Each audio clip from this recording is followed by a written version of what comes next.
internet gloriosa que o Senhor tem nos permitido, embora ela vá ser a grande arma de Satanás para controlar todas as pessoas.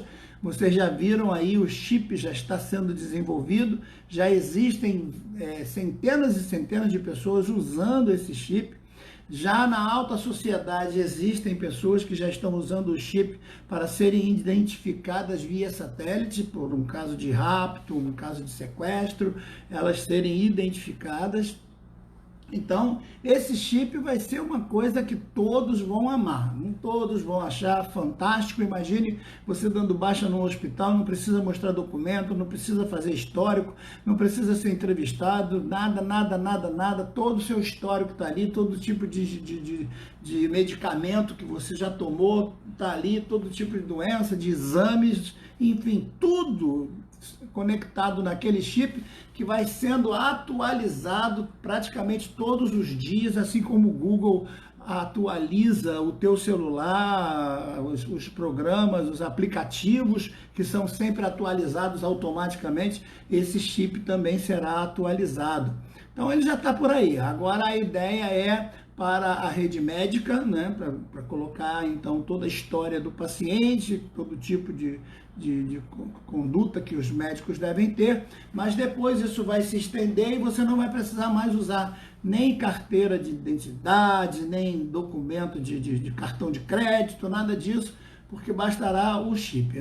Você já deve ter o seu celular como usando o celular como cartão de crédito. Já existe hoje a maioria das lojas que vendem com cartão de crédito. Você não precisa mais do cartão propriamente dito, basta você aproximar o celular e por aproximação a maquininha identifica o teu número de cartão e o processo é feito da compra sem que você precise do documento propriamente dito. Então vejam que isso tudo já é uma tecnologia que não vai acontecer. Na época que João viu essas coisas, na época que os profetas profetizaram, era uma coisa que eles não tinham a menor ideia do que era, mas nós hoje que estamos vivendo esses dias, nós já temos plena convicção de que esses textos são extremamente verdadeiros.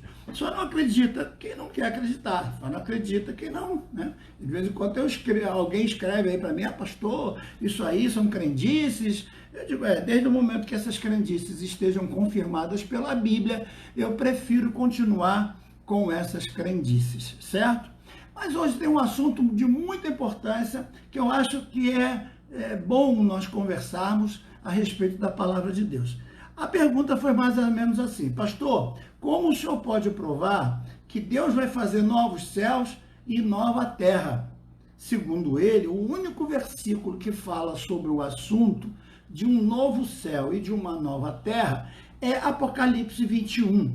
E ele me perguntou, tirando Apocalipse, que é um livro duvidoso, isso palavras dele, é um livro duvidoso, qual seria a outra prova que eu poderia dar, biblicamente, de que Deus mexe com o planeta Terra e de que isso pode ter acontecido alguma vez no passado? Fácil de responder, mas eu acho que seria bom nós falarmos aqui publicamente do jeito que estamos fazendo. Lógico, estou guardando bem a identidade da pessoa, a não ser que ele queira aí se mostrar, mas eu acho que não seria muito bom. Ele citou então o texto que eu li na aula passada, que foi Apocalipse 21. Então vamos ler mais uma vez Apocalipse 21, versículo 1, que diz assim, e vi um novo céu e uma nova terra, porque já o primeiro céu e a primeira terra se passaram, e o mar já não existe. Foi o que eu li, e eu expliquei então que Deus vai fazer um novo céu para os seres espirituais e uma nova terra para os seres materiais que vencerem no milênio e que permanecerem fiéis ao Senhor. Porque lá no juízo final, no grande trono branco, você vai ver que no julgamento, Deus vai colocar as ovelhas do seu lado direito e os bodes do lado esquerdo. Então, do lado direito estarão as ovelhas, que não serão mortas, e os bodes serão todos lançados lá no Geena, que já está lá inaugurado com o falso profeta e o e o anticristo, não é? E vejam que agora vão todas essas outras pessoas para esse lago de fogo, que é o Geena, é o inferno final, certo? Lá também será lançado o próprio diabo, né, com todos os seus anjos, porque o inferno, o Geena, foi criado para o diabo e seus anjos, não foi criado para ser humano. Mas, infelizmente, o homem deixou que Satanás tomasse conta do planeta Terra e criasse o pânico que nós estamos vendo, o caos que nós estamos vendo. O próprio homem permitiu que Satanás tomasse o comando, e nós vamos ler isso, como que foi essa situação, certo? Mas a ideia de um novo céu, de uma nova terra, dessa terra passar e desse céu passar, não é uma ideia nova, não é um conceito novo, não dependeu do contexto de Apocalipse para que nós pudéssemos entender esse tipo de comportamento do Senhor Deus, porque Deus é uma pessoa, ele tem a sua personalidade, ele tem as coisas que ele gosta, as coisas que ele não gosta, ele tem o jeito dele ser, ele se repete nas coisas que ele faz, é verdade, ele pode ser analisado no seu comportamento. E uma boa forma de analisar o comportamento de Deus é uma das sugestões que me deram para falar sobre os atributos de Deus. Quando nós estudamos os atributos de Deus, nós estudamos a personalidade de Deus, o seu jeito de ser, o seu caráter elevado, o seu caráter sacrossanto, né? Que estão estabelecidos na sua forma de agir e de ser. Quando eu digo que ele é longânimo, quando eu digo que ele é benevolente. Então, eu já prometi que vou fazer aqui uma live especificamente mostrando essa característica de Deus em relação. Deus tem caráter, Deus tem personalidade, Deus é um ser que tem personalidade. Então, ele gosta de certas coisas, não gosta de outras, e nós vamos estudar isso quando estudarmos essa personalidade de Deus através dos seus atributos. Certo? Vão chamando os outros aí. Se cair de novo, entra na mesma página. Entra de novo que eu vou estar ligadinho. Assim que cai, eu vou e entro de novo e torno a reiniciar. Certo? Então, aí depois eu tenho que juntar esses filmes para fazer. Então, veja, a pergunta dessa pessoa foi essa. Se teria condição disso ser provado. E eu li para ele que sim.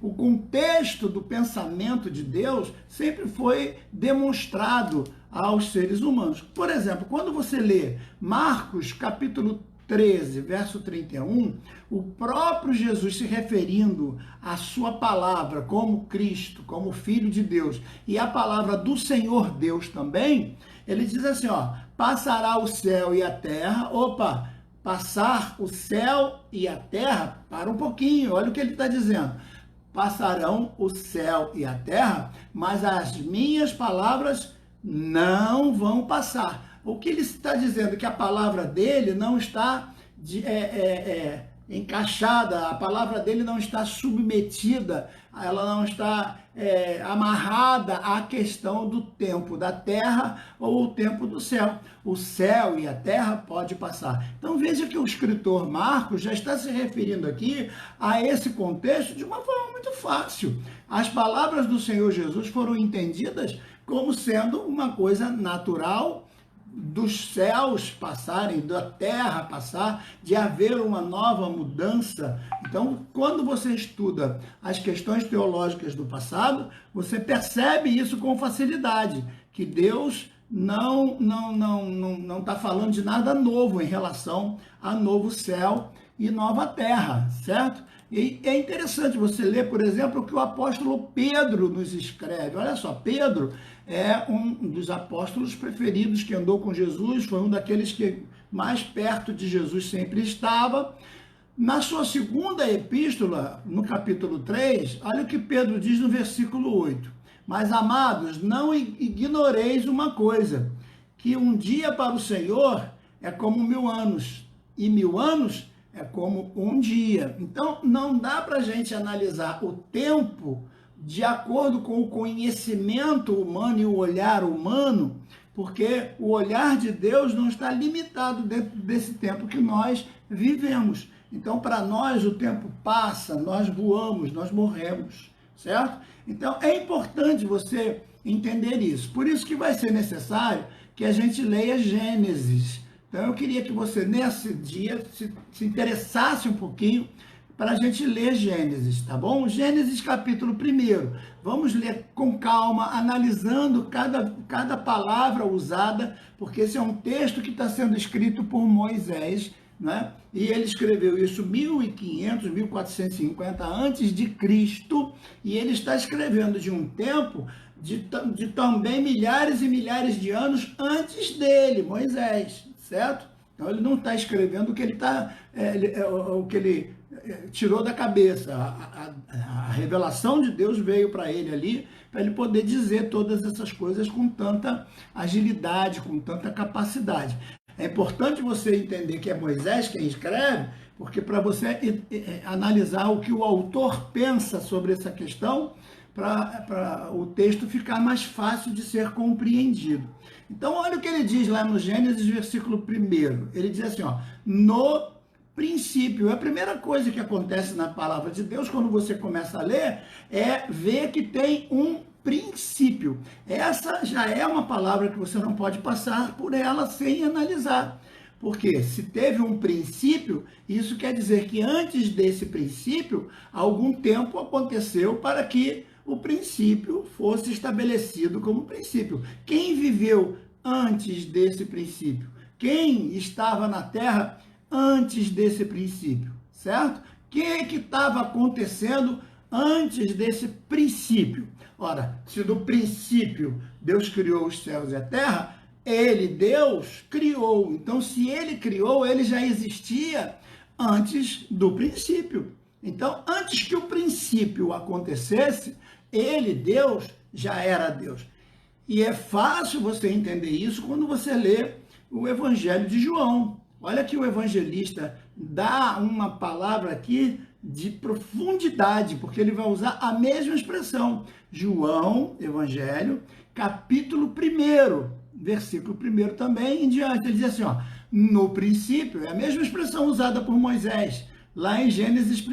Aí tu diz, caramba, então o início de tudo é Gênesis capítulo 1, versículo 1. É o início de tudo. João está dizendo que não. Olha o que João está dizendo. João está dizendo que no princípio era o verbo. E o verbo estava com Deus e o verbo era Deus. Opa, então peraí. O princípio lá, estabelecido por Moisés, lá em Gênesis, é o princípio da criação das coisas. Mas lá, Moisés não toca no princípio do Criador. Para Moisés, o Criador já existia. E quando que esse Criador foi criado? Nunca, porque o Criador não é criado. Ele sempre existiu.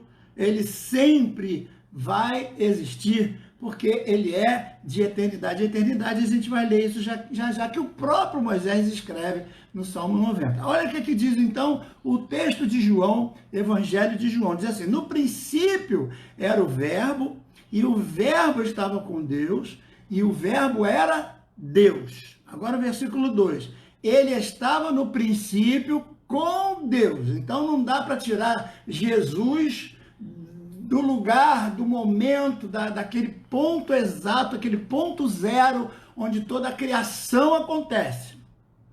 E o versículo 3, aí ele é mais enfático ainda quando ele diz, todas as coisas foram feitas por ele, e sem ele, nada do que foi feito se fez.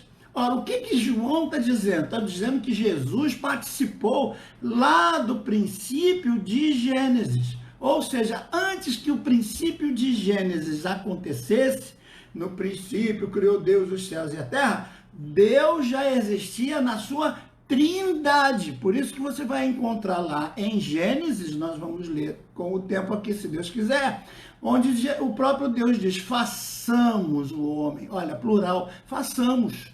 Então não é Deus sozinho, tem mais alguém com ele, certo?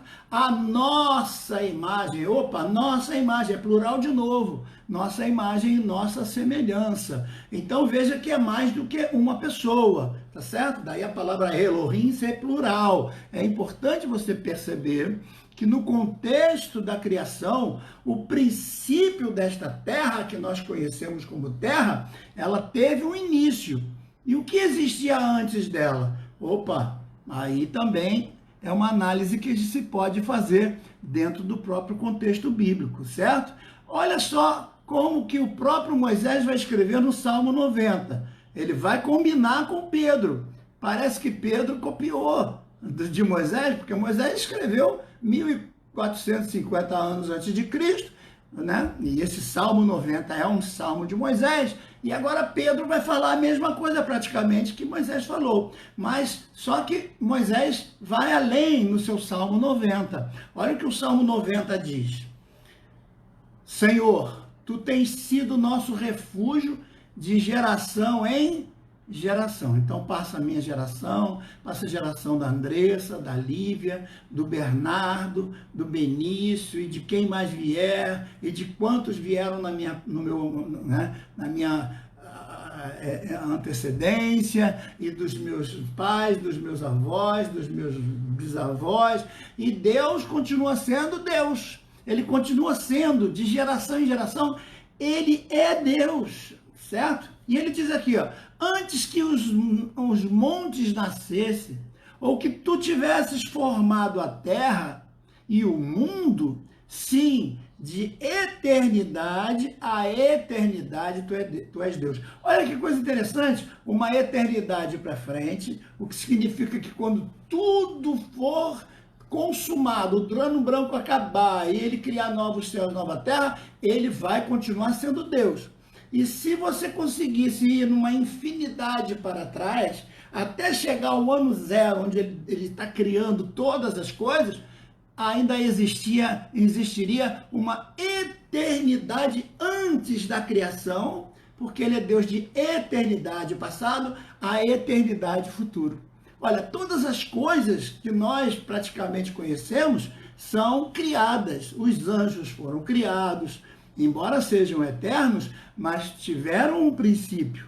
Todas as coisas têm um princípio, certo? Então, tudo foi criado de alguma forma, em algum lugar, em algum momento do tempo.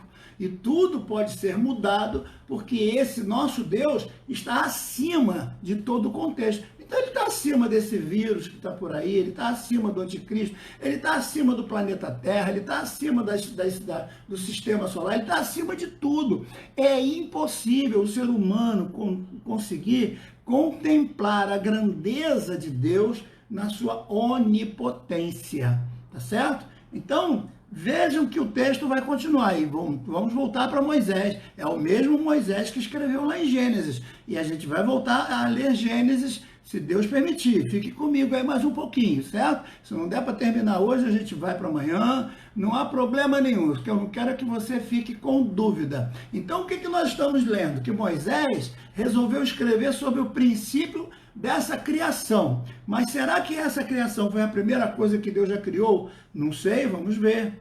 O que o texto diz? Vamos analisar, certo? Então ele diz que no princípio criou Deus e os céus e a terra. Paramos aqui, não lemos mais nada. Estamos apenas analisando agora a palavra princípio, para que a gente possa entender o que realmente é princípio de tudo. Então a gente já entendeu por João que princípio é apenas princípio da criação, porque Deus não tem princípio, Jesus não tem princípio, o Espírito Santo não tem princípio. É de eternidade a eternidade, palavras do próprio autor de Gênesis, que é Moisés aqui no Salmo 90.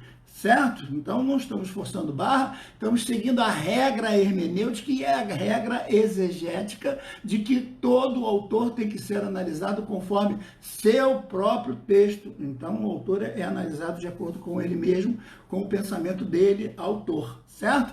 E ele diz assim, ele continua, olha, tu reduzes o homem ao pó e dizes, voltai, filho do homem. Como que o homem pode voltar do pó? É impossível. O homem não tem condição de voltar do pó, entretanto, ele dá essa promessa para todos aqueles que já partiram antes de nós, que um dia a terra, o mar e todas as outras áreas onde um ser humano qualquer tivesse morrido, eles devolveriam seus mortos para que esses mortos comparecessem diante de Deus. Então todos voltarão diante de Deus. Eles não têm condição de voltar, mas Deus vai fazê-los voltar no dia do Senhor, e é o que nós estamos explicando no estudo de escatologia.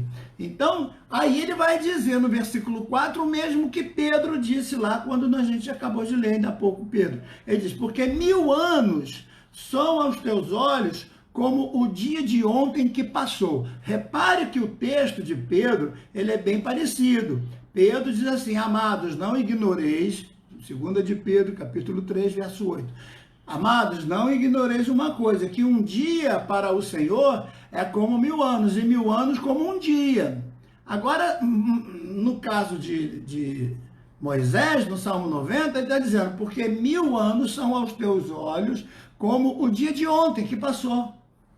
Porque ele está acima de 1000 anos, ele está acima de 1 milhão de anos, ele está acima de tudo. E depois ele vai fracionar o dia, ele vai dividir esse dia por 8 vezes e vai achar uma vigília de 3 horas, porque uma vigília da noite, a primeira vigília de 6 à meia-noite, a segunda vigília de meia-noite às 3,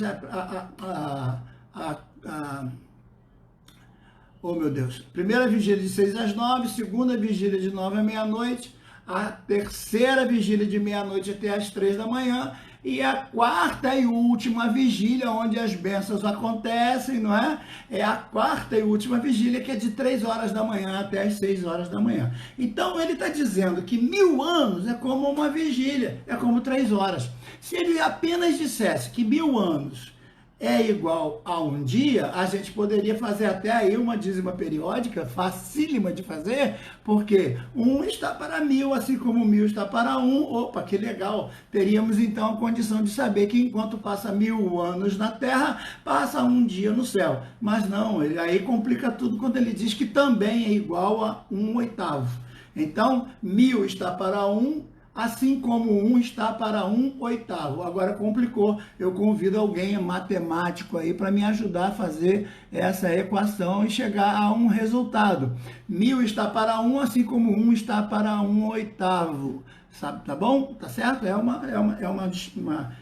um desafio que eu tento fazer. Então é impossível para nós analisarmos o tempo de Deus dentro do contexto do tempo humano, no consciência humana. Nós não temos a menor ideia de como isso se sucederia, certo? Então o texto diz lá com muita clareza, com muita propriedade, no princípio criou Deus, né, os céus e a terra. Outra coisa que eu quero que você analise agora, nesse primeiro versículo, a gente ainda está no primeiro versículo de Gênesis. Criou Deus os céus. É plural, não é um céu só.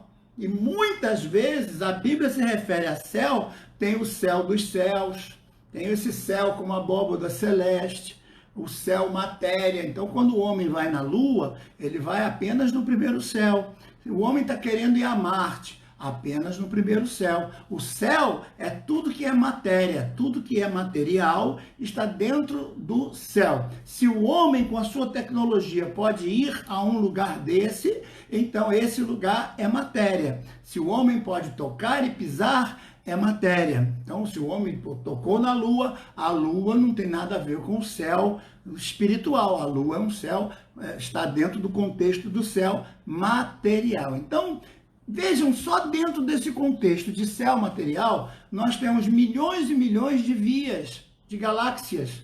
Nós temos milhões e milhões de sistemas solares somente dentro da Via Láctea, que é a nossa galáxia. Vejam, e cada uma delas com um sol brilhando, como o Alfa Centauro, por exemplo, que é uma estrela de primeira grandeza. Imagine, o nosso Sol é de quinta grandeza. Então, para você ter uma ideia da grandeza do nosso Deus, né? Da grandeza, o que é o homem? Para que possa dizer, eu sou, eu tenho poder. Quem é o anticristo para dizer que vai ter poder sobre a terra? Ele só vai ter poder porque Deus vai permitir, a fim de que os outros homens que precisam ter consciência disso, eles tenham. Por isso que é mais negócio para mim e para você acreditarmos nas loucuras da pregação. Como Paulo disse, aprove a Deus salvar o homem pela loucura da pregação. O que nós estamos pregando, a salvação, o arrebatamento da igreja, é loucura para esses homens. Eles são muito entendidos, eles são muito sábios, eles não conseguem compreender, entender essa grandeza, essa profundidade extraordinária do que é um Deus tão poderoso que se preocupa com Jorge Videira, que se preocupa com você que está aí agora, com a Iris, com a sua mãezinha lá naquela cama. Deus se preocupa com a sua mãezinha, Iris. Deus se preocupa com a Joaninha, a nossa querida mamãe do Alcino, minha querida amada irmã Diaconisa. Deus se preocupa com todos aqueles que estão doentes, todos aqueles que estão acamados, todos aqueles que estão necessitados. Como é que pode um Deus que cuida de tantos planetas e um universo inteiro?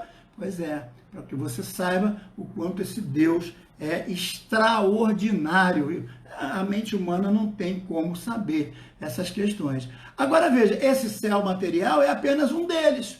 Mas quando você lê Paulo escrevendo aos Efésios, no capítulo 6, olha o que ele vai dizer. Olha que interessante o texto de Paulo escrevendo aos Efésios. Ele diz assim, ó, no versículo 12: pois não é contra carne e sangue que temos que lutar, mas sim contra os principados, contra as potestades, contra os príncipes do mundo, destas trevas, contra as hostes espirituais da iniquidade que habitam aonde?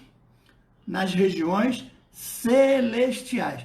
Ué, o apóstolo Paulo está dizendo então que o diabo com todos os seus anjos habitam lá na presença de Deus, porque ele falou regiões celestiais.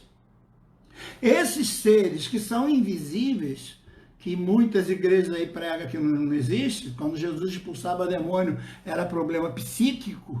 Eu já tive alguns debates teológicos com alguns desses grandes sábios e teólogos, e eu dizia, vem cá, quando Jesus libertou aquela mulher, aquele homem endemoniado e tal, o que aconteceu ali? O gadareno, por exemplo, era um problema psíquico? Era, que Jesus não quis envergonhar, aí Jesus aceitou que ele dissesse que eram milhares de demônios. Quer dizer, Jesus fazendo uma farsa, Jesus vivendo um teatrinho para enganar as pessoas. Pelo amor de Deus, vamos arranjar um argumento mais profundo no contexto teológico e doutrinário, porque não dá para você achar só que é problema psíquico, com a Bíblia cheia de exemplos de pessoas que ficavam, sim, endemoniadas em espíritos possuidores de pessoas, como o apóstolo Paulo está falando aqui. E onde eles habitam? Eles habitam numa outra área que não é a área material, mas eles podem influenciar, eles podem entrar nos corpos, inclusive dos porcos. Lembra que eu citei agora o gadareno?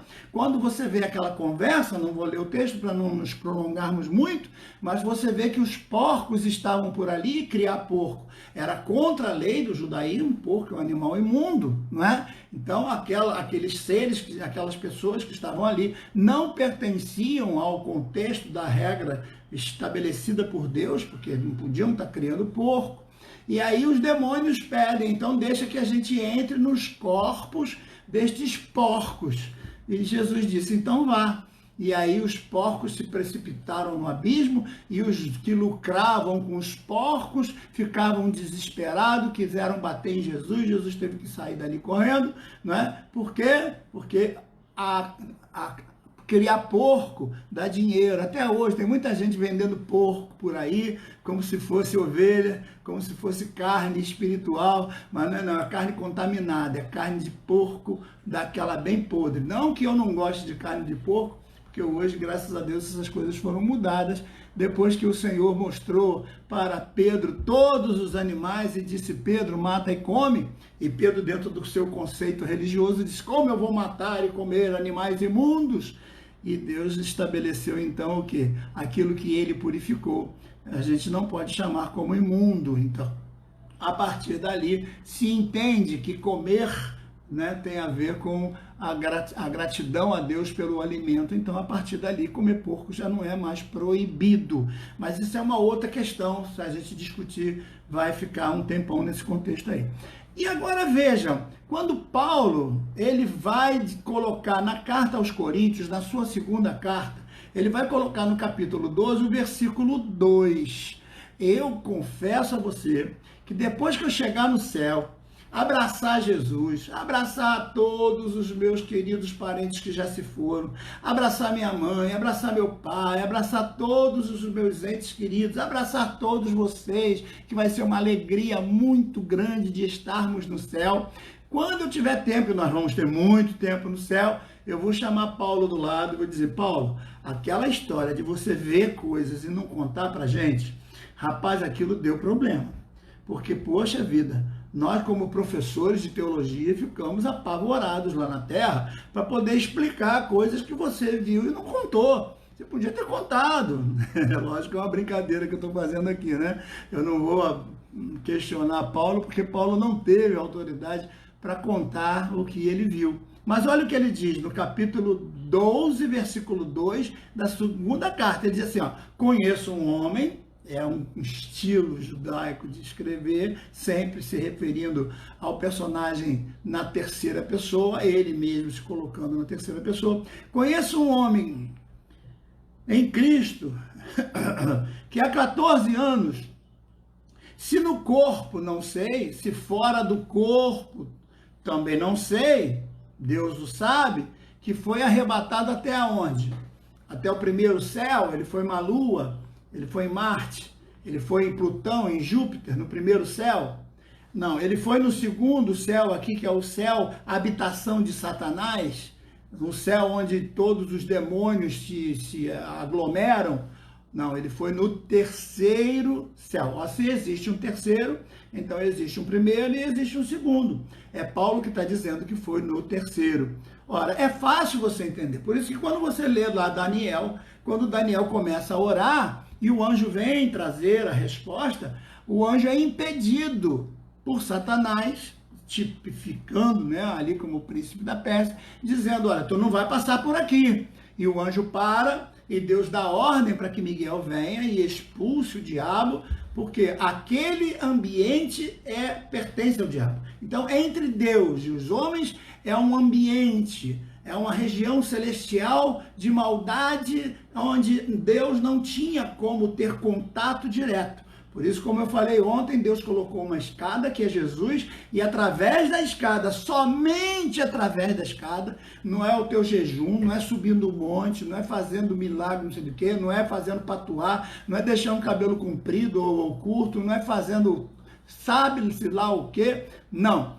A única forma de se chegar até Deus é subindo pela escada, que é Cristo, como eu falei na live de ontem. Então veja, o apóstolo Paulo agora em arrebatamento, lógico que não foi no corpo, porque ele mesmo diz depois: carne e sangue não vão entrar no céu, então ele não pode ter ido em corpo, ele foi arrebatamento de sentidos, ou seja, espiritualmente. Ele foi levado lá e viu coisas que ele não poderia contar. Então, só que nós temos um céu, que é o material, a abóbada celeste, onde estão os planetas, a região celestial da maldade, que é um tipo de céu que está aqui no meio, atrapalhando a passagem entre o homem e Deus, e Jesus veio para quebrar com esse monopólio. Jesus veio para vencer a morte e o inferno. Onde está, ó morte, a tua vitória? Onde está, ó inferno, o teu aguilhão? Porque Jesus ressuscitou da morte e ele quebrou todas essas cadeias. Então nós agora podemos ir ao céu, sim, e Deus pode ouvir nossa oração, e nós podemos falar com Deus e Deus falar conosco através da escada que é Cristo, o caminho, a verdade e a vida. Certo? Então vejam, são 3 tipos de céu que estão estabelecendo aqui. Então, voltando a Gênesis, você vai encontrar: no princípio criou Deus os céus e a terra. É interessante então saber que depois que Deus cria a terra, alguma coisa já tinha acontecido nas regiões celestiais. Por quê? Porque tudo indica que Satanás pecou antes que o homem fosse criado. Mas isso, a que conclusão podemos chegar? Se nós lemos aquele texto lá de Apocalipse tão lindo, que diz: e viu um novo céu e uma nova terra, a primeira terra já passou, então peraí, quando Deus criou os céus e a terra, alguma coisa já tinha acontecido antes de Deus criar o céu e a terra?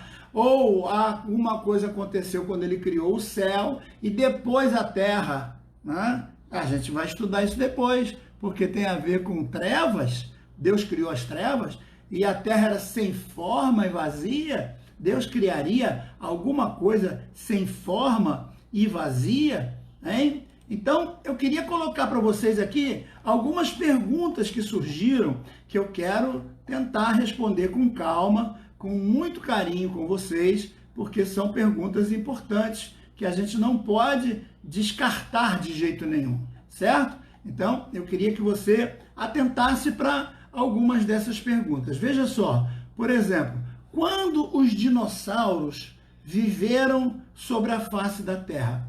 Em que época? Você não encontra a Bíblia falando da palavra dinossauro, porque essa palavra vem do século 17 para o 18 para cá, que quer dizer lagarto gigantesco. Mas será que a Bíblia tem algum texto que fale sobre um lagarto gigantesco sem usar o nome dinossauro? Porque o nome é um nome da época moderna, já praticamente contemporânea, certo? Então não tem nada a ver com a história antiga. Na história antiga, um réptil gigantesco não seria chamado de dinossauro, seria chamado de outra forma, certo? A outra pergunta, por que os dinossauros foram todos extintos de uma só vez?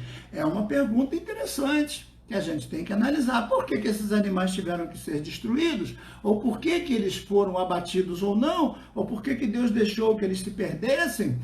O que a ciência tem a responder e o que a Bíblia tem a responder a respeito dessas coisas? Eu não sei, vamos estudar juntos. Por que Deus permitiu a extinção de todos esses animais gigantescos? Seria porque ameaçaria a vida do homem? Não sei. O homem foi criado por Deus para comandar todas as coisas. O homem consegue domar um elefante, o homem consegue domar uma baleia. Por que o homem não conseguiria domar um dinossauro? Não sei. É apenas conjecturas. Estamos apenas falando de questionamentos. Uma outra pergunta seria: os dinossauros eram animais inteligentes? Por causa dos filmes que eles veem, né? Talvez aí as coisas aí dos parques dos dinossauros da vida, coloque aí um animal inteligente. Qual era a inteligência do animal chamado dinossauro, que na realidade são centenas de animais diferentes? Como explicar os fósseis encontrados pela arqueologia? Não dá para negar que eles existiram, não dá, contra a prova não tem argumento, é prova, eles existiram. Né? E o que eu vou fazer com esses ossos? Eu já vi, infelizmente eu estava para dar uma palestra e o professor que me antecedeu estava falando sobre essas questões de teologia e perguntaram para ele sobre os dinossauros. E a resposta que ele deu é que o diabo colocou essas coisas na terra para tentar desmentir a palavra de Deus. Será que realmente poderia acontecer do diabo botar um fóssil na terra de um animal que nunca existiu só para poder confundir a palavra de Deus? Confundir a palavra de Deus em quê? Por que a palavra de Deus seria confundida se os dinossauros realmente existiram e contra provas não tem argumento? Então veja que nós temos que aprender a estudar. E quando a gente estuda as coisas, vocês têm que entender que muitas vezes a história, ela é assim, ela não é uma reta, não é um acontecimento reto, certo? A linha dos acontecimentos, muitas vezes, elas formam um cone, elas formam um tubo. Então, como é que se explica, por exemplo, a teoria do buraco de minhoca? Né? Um tubo. A história que está acontecendo aqui, ela pode ser explicada aqui. Muita coisa do que acontece hoje, a explicação está lá atrás. Muita coisa do que nós vivemos hoje, a explicação está lá no nosso passado. E muitas coisas que nós vamos viver no nosso futuro, a explicação está hoje. Por quê? Nós plantamos hoje para colher amanhã. Uma das sugestões, por exemplo, nós discutimos aqui é sobre o homem pode plantar bênçãos ao mesmo tempo que planta maldições? Ele pode? Paulo escrevendo aos Gálatas, ele diz que pode. Então, vamos continuar e eu quero que vocês façam suas perguntas. Gostei muito da pergunta desse nosso querido amigo, que inclusive é um pastor muito interessado. Ele não fez pergunta no sentido de tentar me desafiar no contexto do conhecimento, mas a pergunta dele é importante para que tire esclareça para muita gente. Então veja, se Deus já transformou a terra uma vez, não pode transformar de novo? Mas qual é a prova, pastor, que essa terra foi transformada? Vamos ver amanhã se essa terra já passou por um momento de transformação. Nós sabemos que ela foi transformada no dilúvio, mas não houve a transformação de totalidade como muita gente acha que sim. Eu particularmente acho que sim. As placas tectônicas devem ter se fendido e a terra toda foi coberta de mar. Então, já houve um dilúvio universal antes do dilúvio de Noé? A arqueologia prova que sim. E nós vamos estudar isso amanhã e eu espero você. Convide outras pessoas para que juntos estejamos aqui, para falarmos a respeito da história, para podermos, através da história, conhecermos a verdade sobre o futuro. Enquanto o Sol está brilhando lá em cima, enquanto os planetas estão rodeando em volta do Sol, enquanto outros sistemas solares existem em todo esse universo de milhões e milhões de luzes, que quando olhamos para o céu, olhamos aquelas luzezinhas, e algumas delas não estão mais lá, a gente só está olhando porque essa luz chegou até nós e já viajou 500 milhões de anos, quem sabe. A luz chegou, mas o planeta já não existe mais, ou o Sol, aquela estrela já explodiu, já virou uma supernova, quem sabe, e já não exista mais, mas a gente vê o reflexo dela. Isso é a criação do Senhor. Toda essa grandeza para que Adão colocasse nas mãos do diabo. Por isso que Deus trancou a terra dentro desse sistema. Eu não acredito que o pecado de Adão tenha maculado toda a criação do Senhor, não acredito. Eu acho que Deus fez com que esse pecado ficasse só no planeta Terra e para que Deus pudesse criar um novo céu e uma nova terra e todo o universo pudesse ser alcançado pelas grandezas que Deus tem preparado para nós. Imagine a gente num corpo glorificado, incorruptível, um corpo angelical. Nós vamos poder viajar por todo lugar, por todo lado. Nós seremos, como anjos. É o que Deus tem reservado para você. Então, querido, passe pela luta, passa pelo sofrimento, passa pela angústia. Deus não é um brinquedinho, não é uma coisa que está pendurada no pescoço de alguém, como o nosso querido Cristiano usava. Ele deve estar assistindo e ele vai lembrar de quando ele chegou na igreja com aquele troço enorme no peito. Não, Deus não é isso aí. Deus não é uma imagem pendurada numa parede. Deus não é uma coisa que a gente possa derrubar no chão e quebrar. Deus é soberano. É Deus, Criador dos céus e da terra. Esse é o nosso Deus. O Jesus que nós amamos estava com Deus no princípio. Sem Ele, nada do que foi feito se fez. Ele assumiu a forma humana para nos salvar de toda a maldição do pecado. Então vale a pena segui-lo. Vale a pena ouvir a sua voz e segui-lo em nome de Jesus.